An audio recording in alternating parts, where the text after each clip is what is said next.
புதிய அத்தியாயம். அக்னி 550D கம்பிகள். அக்னிக்கு நிகர் அக்னிதான்.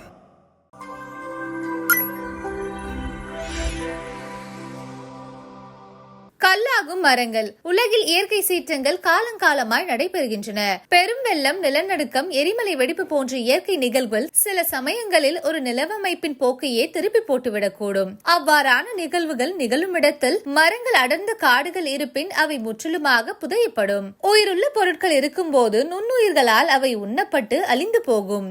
நுண்ணுயிர்கள் வாழ உயிர்வளியாக்கிய ஆக்சிஜன் தேவை. எனவே உயிர்வளியும் நுண்ணுயிர்களும் இருப்பின் ஒரு இறந்த பொருள் விரைவில் சிதைவுறும். இயற்கை நிகழ்வுகளின் மூலம் புதைப்படும் மரங்கள் சிதைய தேவையான உயிர்வளி பெருமண் சரிவு, எரிமலை குழம்பு மூடப்படுதல் போன்றவற்றால் தடுக்கப்படுகிறது.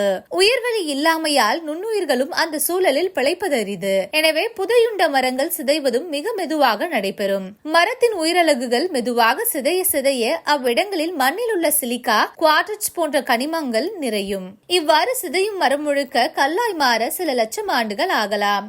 அவ்வாறு நிறையும் கனிமங்கள் படிகங்களாகவும் உருப்பெறும். மரத்தில் இருக்கும் இறந்த உயிர்களின் அளவு மற்றும் தன்மைக்கேற்ப கனிமங்களும் நிரப்பப்படும். எனவே கல்லாகிய மரத்தின் வடிவமும் அதனை ஒத்தாக இருக்கும். சில சமயங்களில் அது கல்மரம் என்று அடையாளம் காண முடியாத அளவில் கூட கனிமங்கள் நிறைந்து ஒரு உண்மையான மரத்துண்டை போல காட்சியளிக்கும். இது போன்ற கல்மர காடுகள் உலகெங்கும் காணப்படுகின்றன.